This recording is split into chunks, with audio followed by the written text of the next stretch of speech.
I'm here today to meet someone who has been on a bit of a parallel purpose journey to me. Amy Clarke is co-founder and Chief Impact Officer at Tribe Impact Capital, which is a brilliant B Corp that helps people to invest in companies that are creating a positive impact in the world and align with the UN Sustainable Development Goals.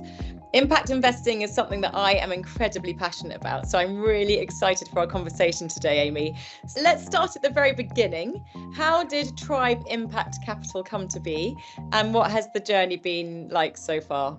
I used to lead on sustainability at Microsoft and Bank of America, and having spent a lot of time in finance, it became very, very clear to me, probably sort of early noughties, that the intermediation of wealth, the fact that the industry had grown up to almost create this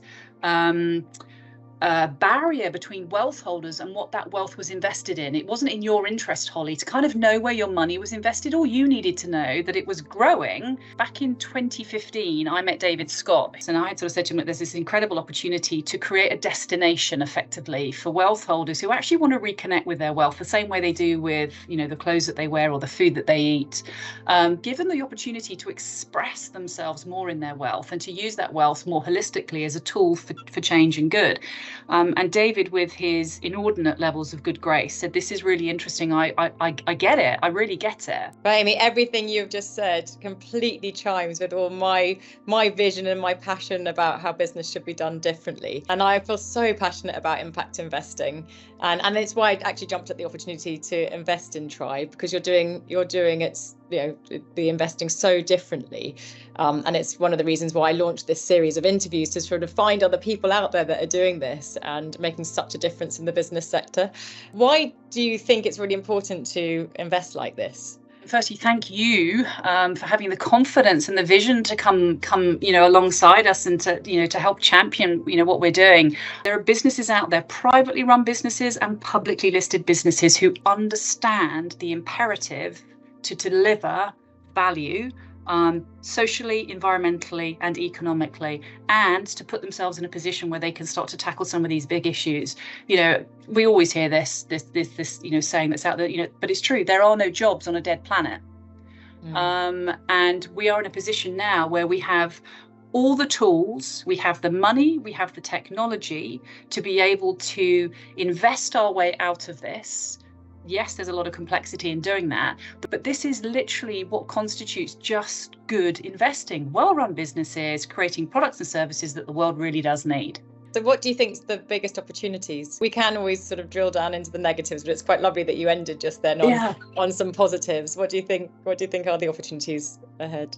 So there's so much opportunity out there across so many different sort of what the industry often refers to as thematic areas, from education, healthcare, women and girls empowerment, regenerative organic agriculture, energy efficiency. How do we make our buildings perform better? Smart technology, digital inclusion, all of these things are huge investment opportunities for those wealth holders who get excited by that, but also for the investment industry more largely, in terms of the risk of us not tackling them and what that then leads to.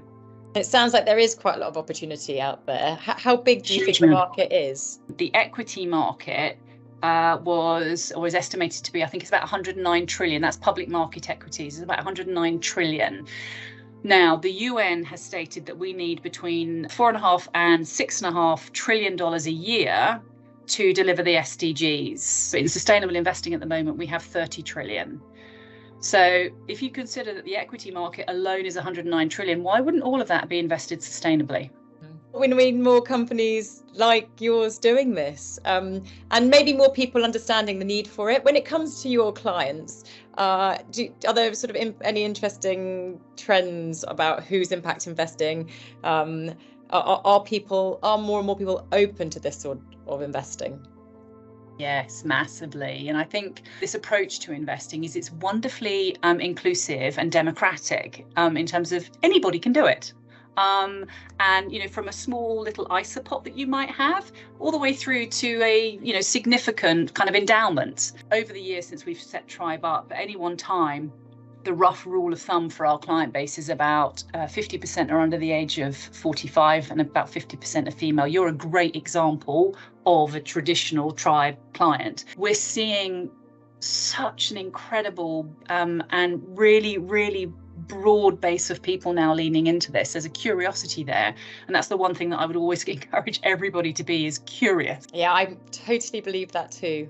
And you talked about being curious before, and you definitely are a very curious person. I've always been very inspired by your career path, Amy. I just love how you've always been passionate about being purpose driven. How do you think companies have changed over the time, and specifically, I suppose, thinking about their attitudes around sustainability?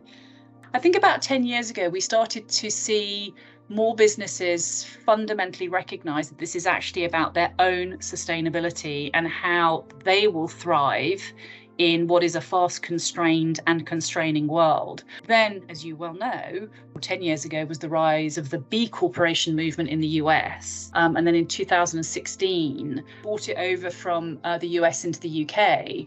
And we've seen that B Corporation movement just explode.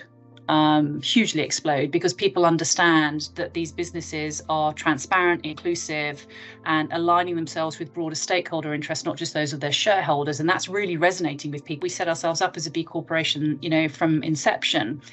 And we're trying to use ourselves as much as a model there of what constitutes good business. What comes next? Who knows? But all I know is over that 30 years, the bar has just been moving higher and higher and higher and higher. And if every single new innovation has just taken it a notch, higher on the ladder. And that's exciting. The challenge is we need to move up the ladder a lot faster. The ladder getting to the stage where it's changing corporate governance, I think, is absolutely brilliant. And I know, but at Virgin, we've changed our corporate governments to say that we have to be thinking about all stakeholders instead of just our shareholders. And I really truly hope that is the future of the legal aspect throughout the UK and the rest of the world. It is mind-blowing that even now people still need to think about making money for their shareholders over and above their people and communities and the environment and this beautiful planet that we all live on. Because as you said earlier, if we don't have the planet, we've got nowhere to live. So we've got to actually think about how we drive that forward, how we support that, how we lobby our governments, and I could talk about that for days. It's been great talking to you. Thank you so much. So super interesting. And absolutely love working with you, Amy, on the stuff that we get to do together.